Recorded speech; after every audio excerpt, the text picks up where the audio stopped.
I think we are live, right? No, yeah, looks like it, I think. Inju, should we get started? Yes. Apologies, I was muted when I introduced you guys. So we have Beck, we have Connor, and we have Noah. So hashed Gitcoin and Uniswap, and they'll be doing a talk around how important is open source and decentralization at different stages of your DeFi product lifecycle. And I'll let them take it from here. Cool. This is Beck from Hash. I will be moderating this panel on the importance of the decentralization at different stage of the DeFi product. Let's start with the round of intros. Noah, why don't you start? Hey everyone, I'm Noah from Uniswap. I'm engineering lead there. I was the first hire about a year ago now, ever since Hayden kind of got the project up and running officially. And yeah, I'm super excited to be here and chat about the topic. Awesome, thanks. And yeah, hey everyone, my name is Connor O'Day. I currently do business development at Gitcoin. Previously, I had worked on a real estate tokenization project, also at Consensus. So I've been at Consensus now for about 5 years here. But yeah, I'm also really excited to dive into the discussion. Awesome. Noah also had a breakdown session on the Uniswap V2 updates. So you guys should definitely check that out on Saturday schedule, I think. So this panel,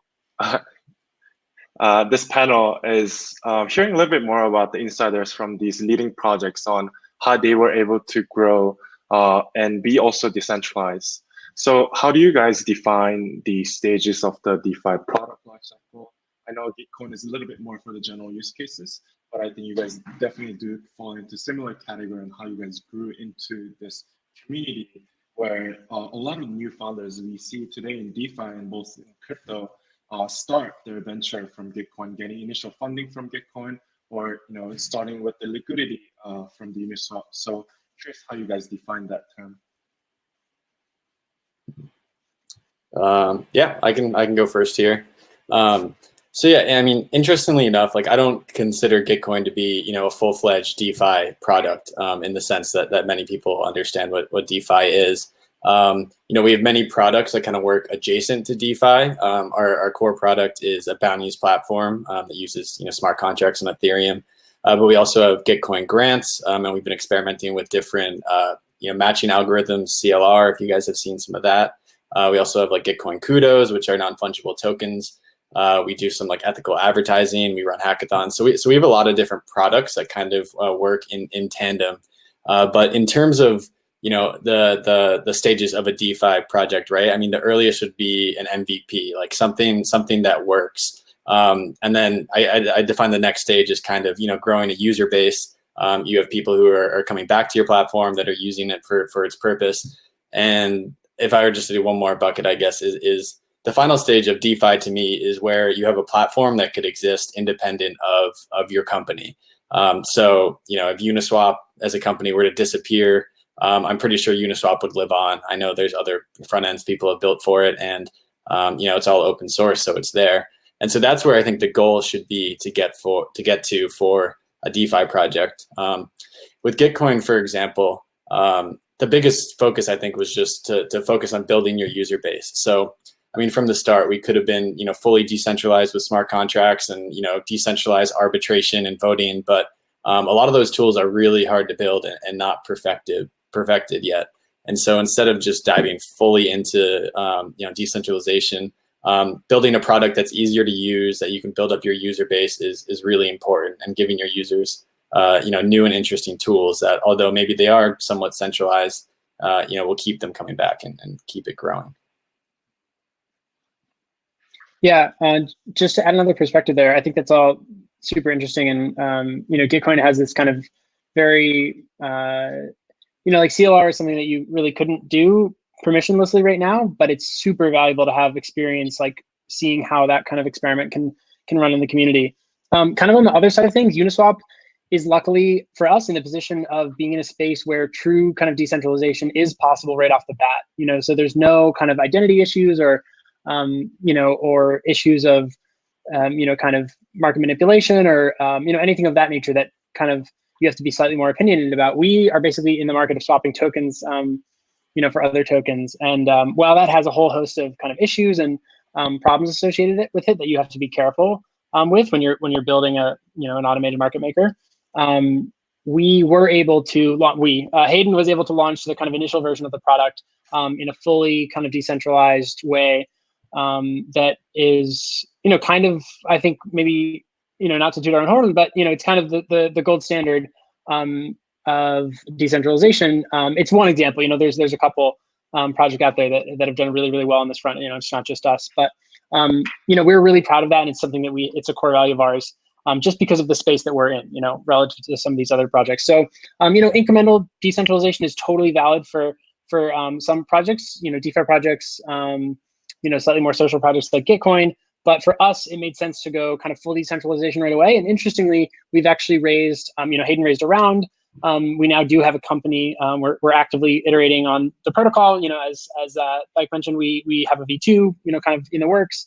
That's going to be also fully decentralized, but funded through VC. So like, there's a lot of interesting kind of growth that's coming out of the work that we've done over the past year or so. And we think that there's some core values that we can continue kind of adhering to while diversifying our source of funding and making leaps and bounds technologically as well. Those are both good stories, and I think I also agree that Gitcoin and Uniswap kind of start from the different standpoint in terms of technical decentralization and infrastructure. But curious how you guys see what some of the key metrics, if you were to give advice to the new DeFi projects or founders, what are some of the key metrics that you should follow or to make a decision on whether to start becoming more of a decentralized organization or start introducing tokens or start building DAO? One of the example is, Compound, started building their own governance set protocol. So propose that they will be implementing some of the token incentives into their project. And you guys have built strong growth over that time of this decentralization. Gitcoin, you guys had a really good month of, I think, 600K in transfer amount, which is highest ever. Uniswap, very well known. You guys are highest in terms of DEX and TVL. Curious how you guys manage those metrics in the growth phase. Yeah. So, you want to go first now? No. Go. All you go for it. Yeah, I mean, I think that it's hard to define some like metrics across the board that you reach and you say, okay, now you should go, fully decentralized. Just because different, products can have different goals and different features, and it really depends. I think for decentralized exchanges, for example, it can make sense to go decentralized, very, very early before you have hardly any users. And I think Uniswap is an incredible example for this. I remember when everyone was using Ether Delta, and they were the big decentralized exchange. I think they ended up selling it for a lot of money. And other projects like that were there early, like Bancor, that did big token sales and big fundraisers. They were all gaining a lot of traction, and then Uniswap kind of just popped out of nowhere, and just with a great user experience and good tech, they were able to capture a ton of that market. And so maybe if they had tried to wait until they had users to like go fully decentralized, it would have been different. So it's tough to put real metrics on that, but obviously I think user base is one. Whether you have active users, whether people are coming back, either revenue or just simply the volume, the amount of money that's moving is an important factor. And you want to think about security too. Like if you're holding people's funds or escrowing funds, and there's a big security vulnerability, maybe you don't want to fully open things up or integrate a DAO right away in case there are those vulnerabilities.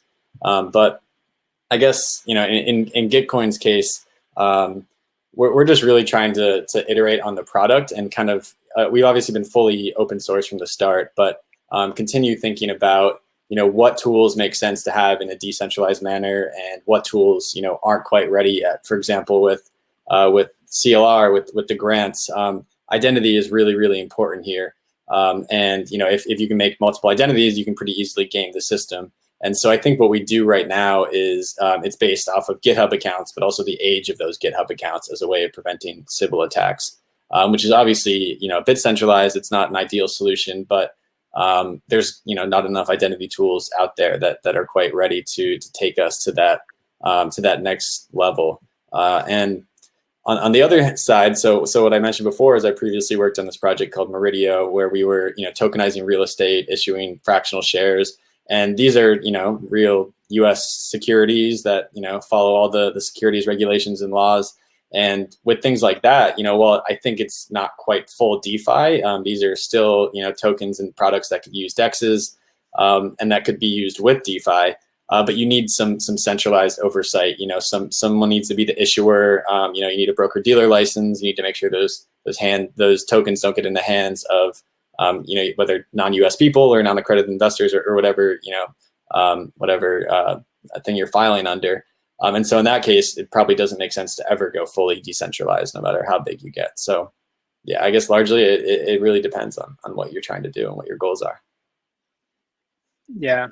Yeah, no, I largely agree with that. Not too much to add, but just for us, a plug for, I think that it's a bit tough, right? Because Uniswap is in this position where it launched, on a 100K grant from the Ethereum Foundation, which was enough basically to pay for the audit back then, which is obviously a hugely important, sine qua non for any kind of DeFi project is, a high degree of confidence in your ability to write secure smart contract code. And I think that's actually, it's a bit, I almost think it's underappreciated, even though there's been so many kind of, like hacks and vulnerabilities and early alphas and betas and just, problems with these kind of smart contracts. People still seem to, there always seems to be new sets of issues. And, we're not kind of completely vulnerable from this either. There's some class of tokens that, for example, don't work with Uniswap. And, it's like no bool return tokens if you're, interested in the technicals, but, so to some extent, everyone's vulnerable to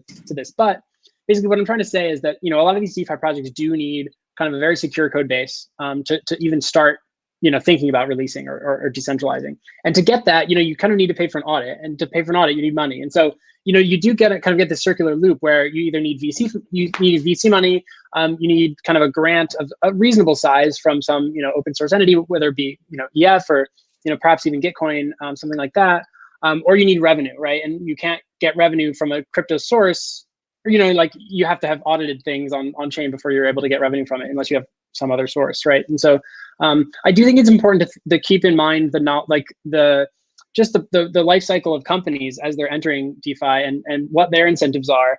And just to be really careful, I think, about, starting off on the right, have the ability to have people start off on the right foot. And so that means, better public goods funding, grants, it means smart VC investment, in some cases. So, I don't have really anything concrete to add here, but I think it's just important to think about things from the perspective of a new up and coming DeFi project. Like, what are their incentives? And from a user's perspective, why should a user trust this project? And have they done the due diligence? And what's their, revenue model and all that? So, we've been pretty transparent about how we've been funded. And, we'd love to see, I think there's definitely a lot of different approaches here. Like, UMA recently had this kind of slightly novel token sale, not to jump the gun too much if we're going to talk about that, but there's lots of options out there, and it's interesting to see what people will come up with in the coming days and months. Yeah, I definitely agree with Noah. As an investor perspective, I think the auditing, security auditing for the DeFi projects when there is an investment discussion wasn't really highlighted as much with the recent attacks and the people's awareness, understanding of the mechanism and the praise composability, the risk of that. It became a really hot topic, and there's always a dilemma of whether to fund this project for auditing with the risk of finding delays and possibility of attacks, but also the dilemma of the founders who are not able to raise without doing these audits. So as Noah said, the balance and the dynamic between the good investor and the founder on navigating this is very important, I think. So Connor mentioned briefly about the explosive growth of Uniswap, but I don't think it's just that. We can't just describe that growth as just like it just happened to be growing fast. I'm curious, in phase of life cycle of Uniswap, you guys started as a decentralized protocol, but when was that moment, or when was that feature release or one product integration that started seeing that momentum? Yeah, it's a good question. Yeah, I joined pretty early on. When I was joining, it's actually really funny. There's been a couple kind of stages of Uniswap's growth. So when I first joined, DAI was king, and there was like 80% of liquidity was DAI, that was a really kind of exciting initial use case. Is people getting this new decentralized dollar-backed dollar tracking stablecoin, and then it became kind of one of the primary markets for MKR. As well, and that grew kind of fairly big in the next few months after the kind of the DAI wave, and then we really saw a big diversification. So synthetics got up and running. Someone made a WETH pair, which for those of you who know the way that Uniswap works is that all things are put against ETH. So this WETH pair was like a super weird kind of edge case. You shouldn't need to do it. You can just wrap ETH into WETH, but there was like some protocol that was using Uniswap for all their trades, and so they would rather just have the same smart contract interface for getting a user WETH instead of just wrapping it themselves and special casing it. So that was a thing. Again, Synthetics, as I mentioned, had a bunch of like their SUSD stablecoin, and SNX itself had a bunch of markets. And then now, like we actually don't have a primary source of volume. It's just more and more projects have come into have started using Uniswap, and they have really active pools, and Spank is one of those. There's really a lot, and so it's super exciting that we've kind of developed this really nice long tail of assets. And so we did have definitely some key early kind of momentum drivers, and we're super appreciative of those communities, and those are the kind of the OG Uniswap communities. But we also are really excited about all these new entrants. So. No, I have a question for you on that. So do you guys moderate what coins and tokens are added, or can anyone add something to Uniswap? Yeah, so Uniswap has this fully permissionless kind of listing, if you can call it that, process of basically anyone can call the smart contract with a token address, and and an exchange is created for that token and ETH. In V2, it'll just be any two tokens. But so from that perspective, it's totally open. And when it comes to adding liquidity, we have just a simple 0.3% fee for incentivizing liquidity providers. And so, anyone who holds both ETH and a particular token is able to kind of stand on both sides of the market and ready. Their tokens are up for buying and selling and trading. So we have a front end as well that facilitates trading. It's not the only one. There's a couple. We do have kind of a default token list on that front end, but it's by no means exhaustive, and it's kind of more just like for popular tokens that people often want to trade. But we do support any token that's available to trade on Uniswap by just simply pasting in the contract address. And so yeah, we're totally open in that way. And then a quick follow up on that. So do you guys ever worry about like the legality of security tokens or anything like that being traded through Uniswap, and that you could somehow be liable? Yeah, so I won't be able to speak too much to this just because I'm no lawyer, but I think that this is a case where decentralization really helps, because we actually we have a very strong case for not actually operating Uniswap in any meaningful way, because there are multiple front ends, and the singular kind of source of trade logic is executed on the blockchain. In this kind of interconnected global series of network of nodes. We really don't do much to facilitate actual trading. We don't do anything really, and that was kind of the crux of like the Ether Delta case, for example. There was things that the Ether Delta guy was doing to facilitate trading, and we're not doing any of that, other than providing like open source code, which is like not that's the standard for providing code to do things, is like a very strong legal precedent. You're not allowed to get in trouble for that really. So yeah, we feel pretty good with where we are from a legal perspective, but again, just take that as you will. That's actually a good question, in that, when we meet a lot of the decentralized projects, the legal implication of this service operating in different jurisdictions is often vague, and is very important area for users and also the collaborators on the platform to understand that going forward. And it looks like you guys are leading in a lot of that area. So Connor, regarding Gitcoin's recent growth. I think April was really different from in terms of metric than any other month. I mean, you guys been gradually growing. Curious what led to this recent growth. I see that it's mainly grants. Curious where those are coming from and what are some of the hot topics or hot implementations that are getting done through Gitcoin.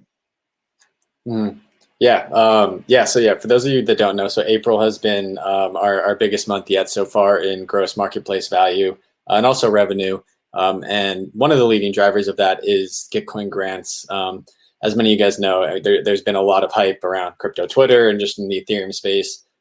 Each grant round kind of has been bigger and bigger, and getting more people to post the projects they're working on, try to raise some funding, and also the matching pools have generally gone up. But grants round 5 was our biggest yet. We had a 250K matching pool, and 50K of that was for public health projects, kind of in light of the COVID-19 epidemic and everything going on right now. And so I think that just having that larger matching pool obviously brings more people in. Having people shilling their own projects on Twitter and whatnot helps just bring users onto Gitcoin. But what we found is that each round that we've done has kind of brought up like our monthly active users, like a stepwise function. It'll spike up, it'll drop after the round, but it'll end up higher than it was before, and then so on and so on. And so these rounds and the attention that we've been getting and the support from the foundation, Vitalik and others has been really, really helpful, not only for grants but also our other projects and products. Just the bounties platform, we see more projects kind of trying to outsource their work, and with everything going on in the world right now, right? I think we're in a good position to help alleviate a lot of the tensions happening, but also like use our products for good, because our vision from the start has always been the future of work is going to be more flexible, it's going to be remote, it's going to be more contracting and freelance. And I think right now with seeing a lot of people that have been laid off, a lot of people are now working remote for their first time. You've seen the huge bump in Zoom and Slack and tools like that. We're see ourselves in that same bucket of being able to help people that are now trying new ways of working. And the other thing we've been running more and more over this past year has been virtual hackathons, and those have really ramped up like crazy in the past couple months. And that's something I work on with most of my time, actually. But we've been doing these 2 to 3 week virtual events. It kind of uses our bounties architecture, but we built out a nice prize explorer and a nice feature set specifically for hackathons. We do a lot of marketing and promotion around them, and we found for some reason that it gets it's a lot more exciting feeling like you're part of this live event as opposed to just doing bounties, right? It's more of a contest. There's more interaction, there's more community. And so we've just been, trying to do more, workshops, webinars, just community calls. We do the Gitcoin live stream every Friday, but as of the past few weeks, we've been doing workshops almost every day. And so, in this time where so many people are stuck at home and many people might not have work, we're trying to get people more just, face-to-face, not face-to-face, but, talking to one another on video calls, communicating. And you'll see on our website as well, we're turning into more of like a social platform. So we have the Gitcoin Town Square right on our homepage, which is almost like a a Facebook news feed, but on Gitcoin, where people can post, they can like, they can comment, you can send people tips. And so we've just been experimenting with these new kind of social features. And I think grants has been a great thing to help drive up that interest. And so we're just working on kind of retaining those users and building more products that people want to use. That's great. I'm always really impressed how a small team of Gitcoin is always everywhere in all the conferences and all the meetups, and also facilitating all the integrations online as well. Truly ecosystem builder. And I agree with you that internally with my team, we always discuss that in the future, now that when people talk about working, people usually think about working for corporation and company.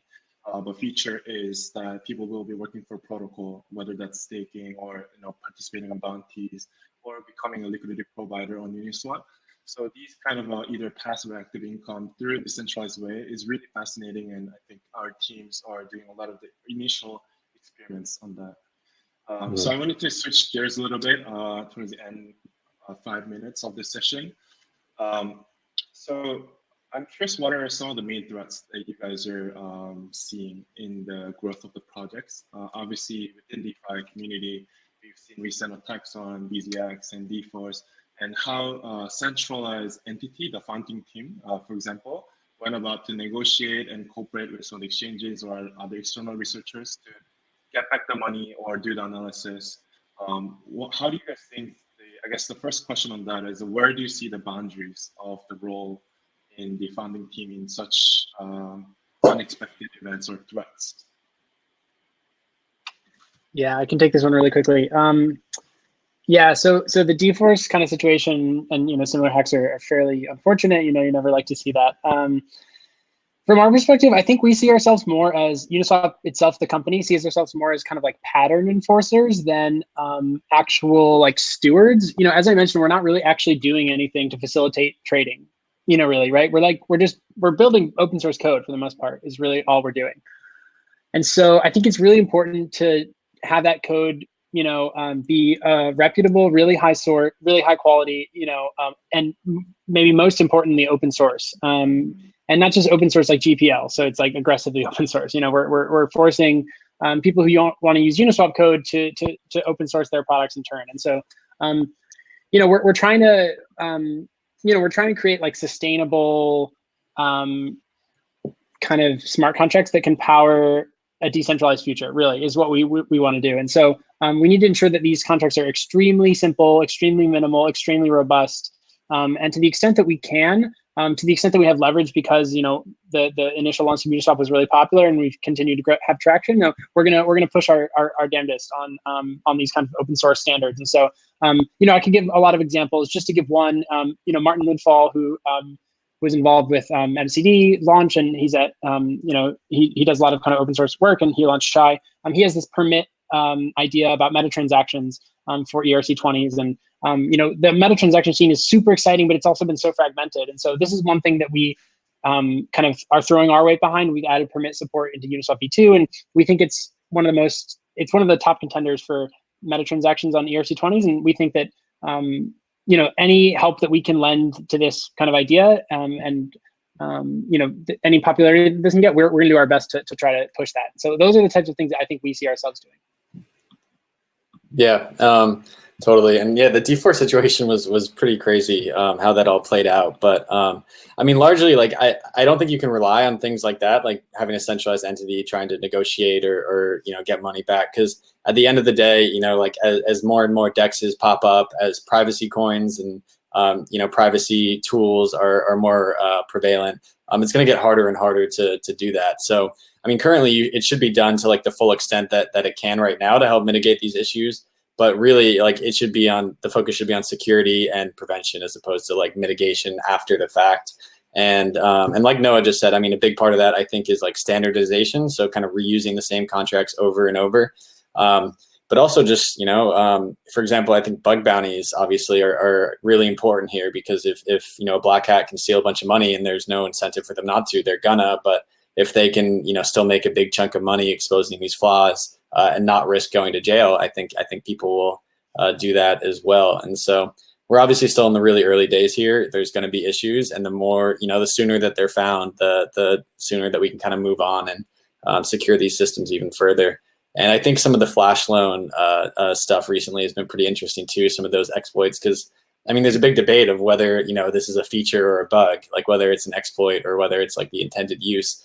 And I think that line kind of gets blurred as these systems get more and more complicated. But, at the end of the day, the code is law. So we just have to keep the code, simple and secure.